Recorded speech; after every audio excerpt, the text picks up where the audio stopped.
At dawn, the bells did not ring for worship or for weddings, but for chains. Their sound was heavy, metallic, the kind that dragged against the bones and left silence bruised. Through the square of Ashenvale, soldiers of the Empire marched in a column of ash-gray armor, and between them, bound barefoot, streaked with mud, was Illyra. She did not weep, though her wrists had been rubbed raw by the iron cuffs.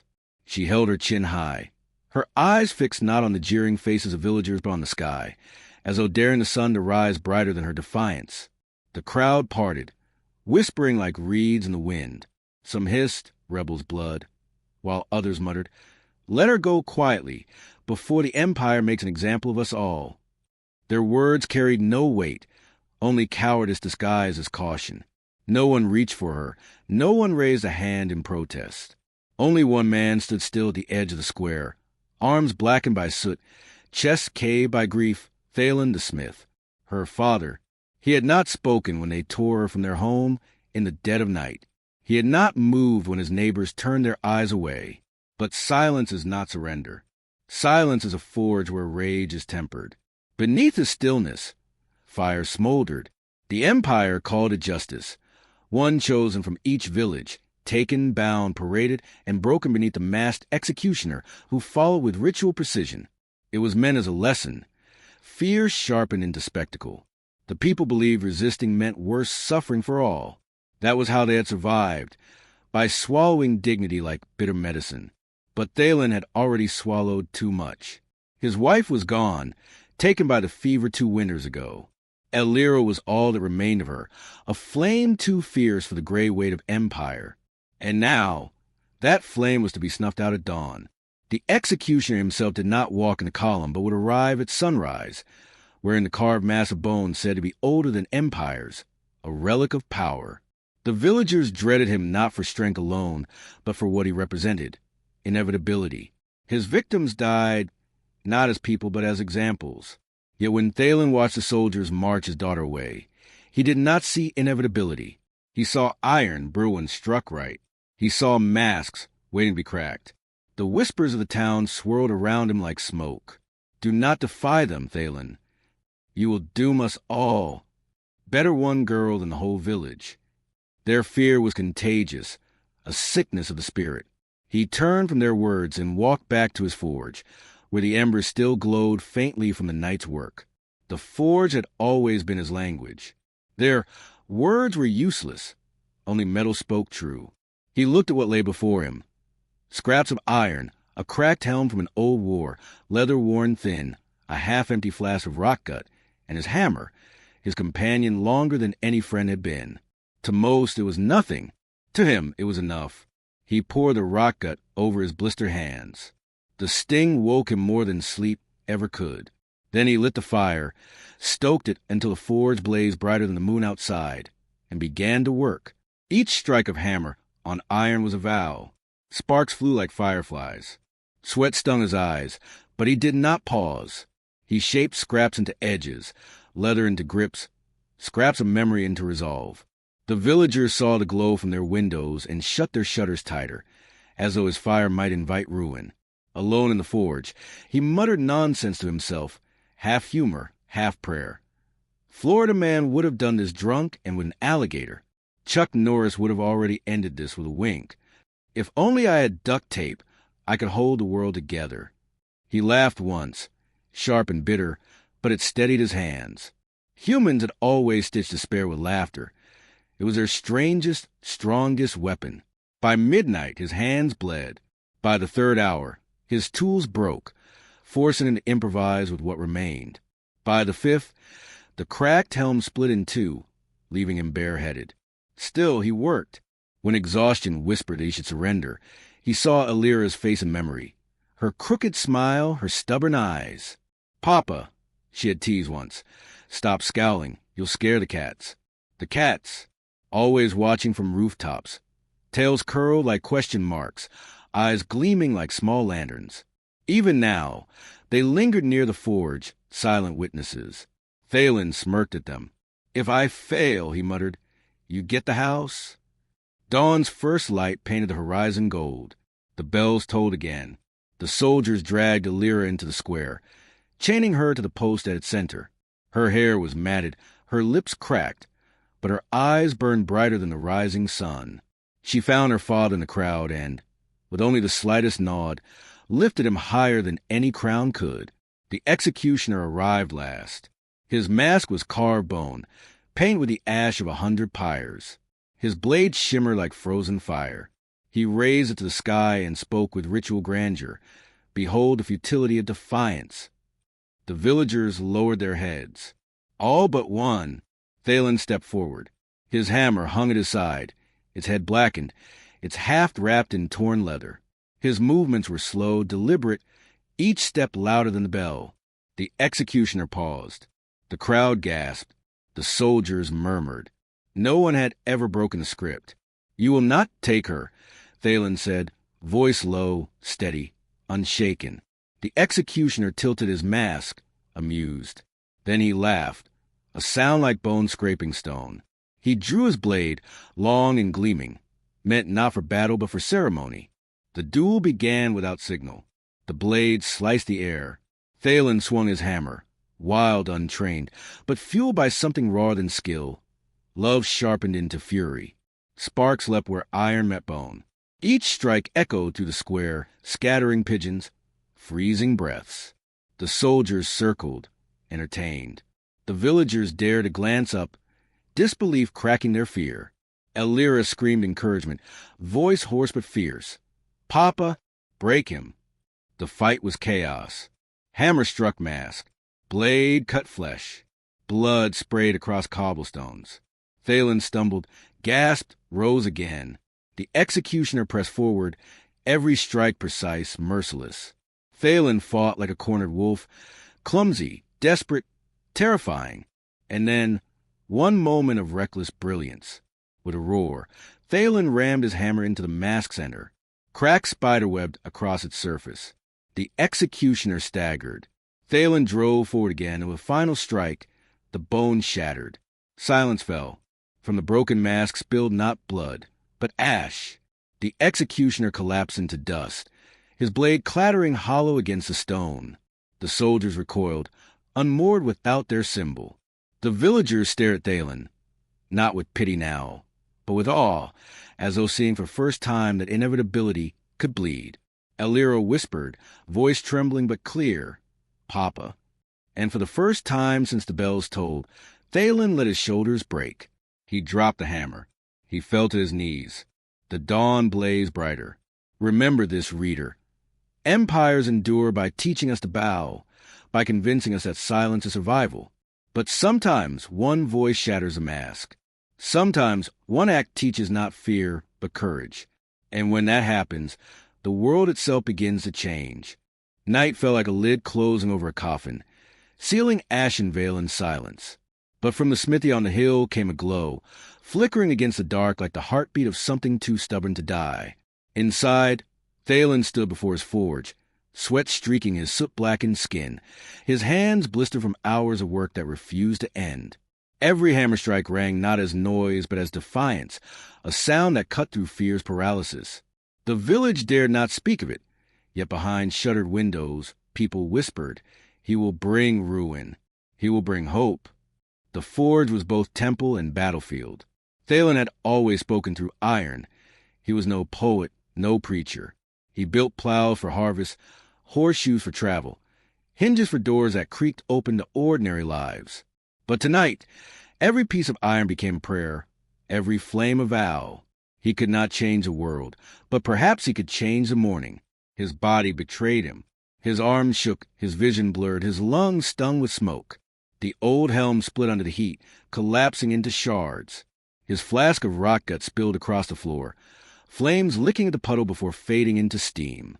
Tools cracked, leather frayed, the very walls of the forge groaned with fatigue. He was building not with strength, but with desperation, with fragment of memory shaped into steel. Each failure drew whispers of his daughter back to him, her laughter while chasing stray cats through the alley, her teasing words, "Papa, stop glaring, you'll scare them away." Her stubbornness when the tax collectors sneered. It was her voice that kept him upright when the weight of exhaustion pressed him down. He spoke to her absence as though it were present. "Don't look at me like that," he muttered to the shadows. "I know it's madness, but madness is all I've left." From the rafters, the cats indeed stared down with yellow eyes, silent and inscrutable. He almost laughed. "Bear witness, you little tyrants. Tomorrow, if I fail, the forge is yours." The hours crawled. Sparks flew like frantic stars, and with each strike, his body demanded surrender. Still he forged. Not armor, not weapon in the polished sense, but hammer reforged from grief, leather-bound with strips of his own tunic, edges sharpened not for elegance but for survival. Crude, imperfect, but alive. Like him, outside, the wind carried faint sounds of soldiers at rest, their laughter coarse, their boots stomping rhythm into the night. They were certain of tomorrow, certain that the ritual would proceed, that fear would tighten its chains around the village once more. They did not understand the human flaw. Certainty was always weakest before dawn. By the hour before sunrise, Thalen's hands bled. The hammer lay finished, blackened, ugly, its half scarred like its wielder. He fell to his knees before the forge, chest heaving. In the dim light, he whispered to Coles, "Let me endure until her chains are broken. After that, I ask nothing." The bells at dawn answered. The square filled once more, villagers gathering in a hush. Elira was dragged to the post, hair tangled, eyes fierce despite the bruises. She met her father's gaze only once, and in that glance something passed between them. A refusal, wordless but unbreakable. The executioner entered with ceremony. His mask of bone gleamed, cracked with old scars, etched with symbols older than the empire itself. He carried the blade as one might carry a crown, certain in its purpose. The villagers bowed their heads. Fear demanded it, but Thalen did not bow. He stepped into the square, hammer in hand, body trembling yet unyielding. The crowd gasped. Soldiers grinned, hungry for spectacle. The executioner tilted his head, as though amused a smith would break the ritual. "You will not have her," Thalen said. The executioner raised his blade. No words, no threats. The ritual required no dialogue. The duel began. Steel met iron, fire against fire. The executioner struck with precision, every motion a master stroke. Thalen fought like a man drowning, every swing ragged, desperate, fueled by raw love. Sparks lit the square, casting shadows across wide-eyed villagers. The soldiers jeered. "He is mad. This is sport." But Elira's voice cut through them all. "Papa, strike again." The executioner pressed forward, blade slicing flesh, blood splattering the stones. Thalen staggered, nearly fell, but rose again with a roar. He struck wildly, hammer against mask, again and again. The sound was brutal, like mountains colliding. Then a crack, faint but undeniable. The executioner's mask split along one line. His body faltered. Thalen seized a moment, driving his hammer forward with the last of his strength. Bone shattered. The mask crumbled. The executioner collapsed. But no blood spilled.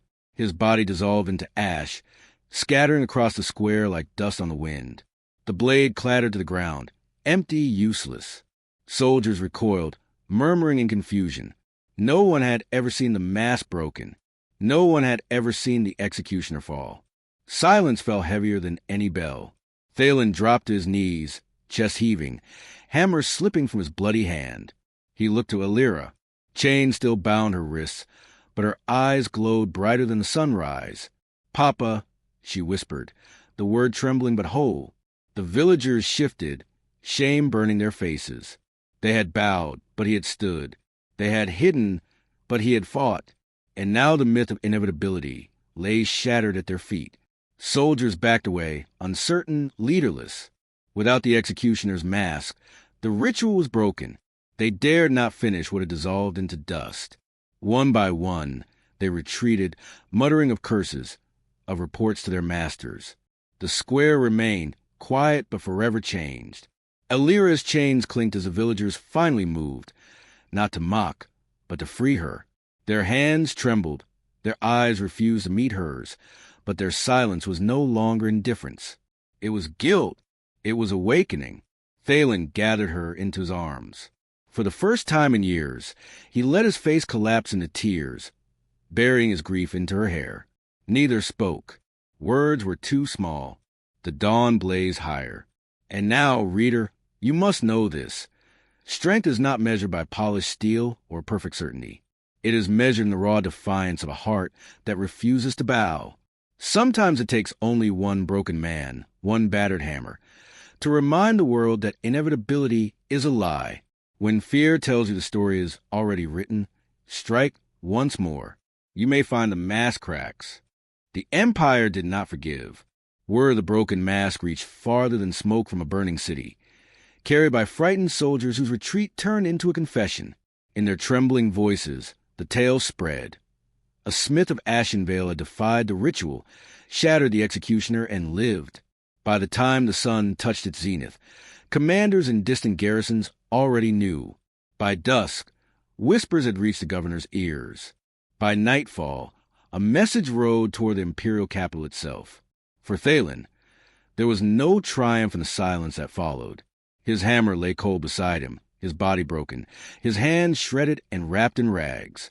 Elira knelt at his side in the square, clutching him as though her grip alone could keep the world from tearing him away.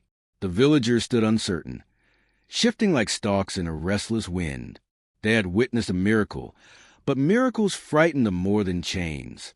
Elira's voice was low, urgent. "Papa, we must leave. They will come back, not with one mask, but with many." He nodded faintly, but his eyes were distant, drawn to the ashes still scattered across the stones. His victory was not complete. It was an invitation for vengeance. That night, father and daughter returned to the forge. The cats slinked at their feet, their eyes gleaming as though they too knew the air had changed. Thalen sat heavily on the bench, his breath shallow, his strength dimmed. Elira busied herself with bandages, with water, with silence that masked her fear. For the first time, she lifted the hammer. It was heavier than she had imagined. Its head blackened, its haft sticky with dried blood. She tested its weight, swung it once, felt its balance pull her forward. When she looked back at her father, he was watching her through half-lidded eyes. There was no pride in his gaze, nor command, only recognition. The flame was passing. The following morning, the village gathered in whispers. No one said the words aloud, but all knew the truth. The Empire would not allow Ashenvale to stand as a symbol. Retaliation was certain. Some suggested surrendering Thalen, handing him over as a sacrifice. Others argued flight. A few dared to dream of resistance, but none wanted to be the first to speak it clearly. Elira did. Her voice cut through their murmurs like a blade. "He fought for me, for us all. If you betray him, you betray yourselves." The villagers lowered their eyes, ashamed. The gossips who had once spat now said nothing. Silence again, but a silence shifting, uneasy. From the road came warning. Riders, scouts of the Empire. Their banners flared red against the morning haze. Panic rippled through the village. Mothers pulled children inside. Doors slammed, shutters closed. Yet in the square, Elira remained. She stood with the hammer in her hands. Her father slumped on a bench behind her. The scouts reined in their horses, sneering. "So it is true," one said. "The mask was broken here. The governor will want proof. The punishment will be swift." Elira gripped the hammer tighter. Her heart thundered, but her voice was steady. "Tell your governor," she said, "that masks can break. Tell him Ashenvale does not bow." The scouts laughed. A child bravado. "We will return with fire." They spurred their horses and vanished down the road, leaving dust and dread in their wake. Elira turned to her father. "They will burn the village." Thalen coughed, his voice hoarse but firm. "Then let the village choose. Fire consumes, or it forges." The days that followed were heavy with decision. At first, the villagers whispered of flight, of abandoning homes. But as word spread beyond Ashenvale, other villages arriving with questions, with curiosity, with secret admiration, the whispers shifted. Strangers asked to see the place where the executioner fell. They looked to Thalen with reverence, though he could barely stand. They looked to Elira with something else, expectation. And so, unwilling, unprepared, She became the voice her father could no longer give. She spoke to the villagers not with grand speeches, but with plain words. We are not soldiers, but neither are we stones. The Empire thinks us silent, obedient, afraid. Prove them wrong. Resistance was not an army. It was a boy placing nails in hidden roads. It was a mother passing bread to strangers who carried news. It was men and women practicing in field with farm tools, pretending they were blades. Small acts, fragile acts. Yet each one mattered. The Empire returned not with fire at once, but with threats. More soldiers arrived, demanding submission. They found villagers standing in the square, silent but unbowed. They found children drawing hammers in the dust. They found cats perched on rooftops as though judging them. It unsettled them.